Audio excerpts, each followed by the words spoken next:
Hi everyone, my name is Joseph and I'm the creator of the board game Empire. In this video we're going to be looking at the pieces of the game. Empire is meant to mimic a war room setting, so in the middle is a map, and around the edges are all the different pieces you'll use to mark where everything is. We're first going to look at one of the map tiles. Each map tile consists of multiple territories, and each territory is uniquely identified by a number. There are 4 different kinds of territories that we're going to look at. Territory 65 is a plains territory. Plains territories represent fertile land that can be farmed. You will need to settle a farming township to start farming the territory. Plains territories are the largest and easiest to move through. If you are trying to get from point A to point B, plains territories will provide your quickest route. Territory 66 is a mountain territory and contains ore. You can settle it with a mining township to start mining. Territory 67 is a forest township and contains lumber. You will need to settle it with a lumber township to start harvesting the lumber. Mountain and forest territories are smaller and more difficult to cross. If you're traveling through mountain or forest territories, it will take longer. This territory in the middle is the only type of territory that's not designated by a number. This is because it's an impassable territory. If you wanted to move from territory 65 to 66, you would have to go around the impassable territory. And then impassable territories also cannot be settled. The other type of map tiles are starter tiles. This is where players will set up their initial kingdom layout. In this map there are 2 starter tiles because this is set up for a 2-player game. The main board in between the 2 starter tiles would not be revealed until each player had completed their initial setup in these starter tiles. Every starter tile is arranged differently, however, every starter tile contains 4 plains territories, 2 mountain territories, and 2 forest territories.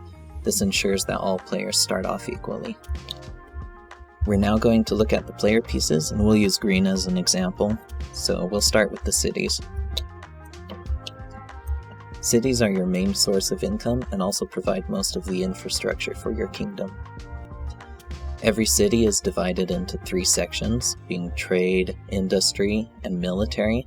These are just names to differentiate between the 3 sections and don't necessarily imply any function of the section. For example, military is not a section solely devoted to military. It can be dedicated to anything you choose. The city tokens have 3 black arrows around the edges. This is used to divide the territory into the 3 sections, and cities can only be settled in plains territories. Your capital city is designated with the castle and the word capital in the middle. These are farming townships and can be settled on plains territories. They are what will provide you with food. These are lumber townships and can be settled on forest territories, and they will provide you with lumber. These are mining townships and can be settled on mountain territories, and they will provide you with ore. Every one of these townships and cities is identified by a unique name. Now if you want to settle more townships or cities, the way you do that is sending out caravans, which is what these tokens represent. So each one is uniquely identified by a number and the caravan symbol, and these would be moved around on the map until they arrive in the territory you wish to settle. This group of rectangular pieces are your military pieces. They represent troops you've sent out on the board. Each one represents a force of a different size. The smallest ones are companies and can represent up to 400 troops. The middle ones are battalions and can represent up to 2,000 troops. The largest ones are brigades and can represent up to 10,000 troops. So enemy players will not know exactly how many troops are in your military force, but they will have a general idea, and they'll know that companies can't have more than 400 troops, battalions cannot have more than 2,000, and brigades cannot have more than 10,000. And likewise, that's the only information you'll have of other enemy forces on the board. Though the game does give you the ability to spy on enemy forces, but we'll get to that in another video. So these top tokens are outpost tokens. They represent static forces on the board. Basically, you have sent a military force to defend a key territory and you've organized an outpost.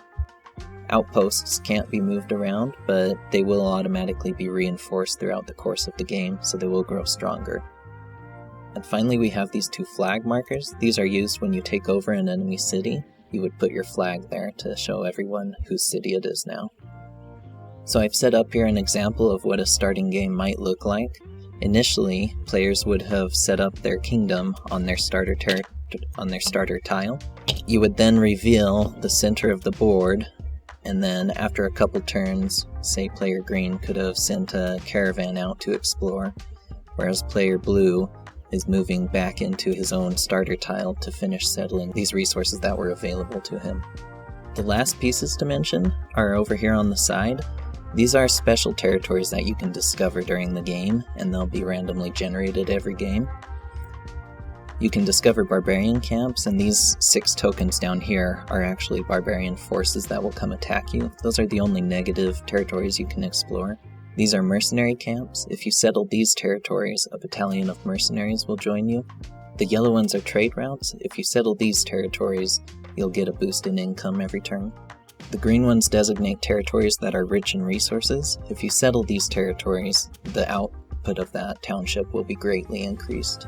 The black ones are territories with ancient ruins, and if you settle them, you will unlock a free technology. So that's what I wanted to show you in this video. I'm going to be putting out more videos explaining the rules of the game and different victory conditions and strategies that players can use. So if you are interested and want to be notified when those videos come out, please subscribe, and thank you for watching.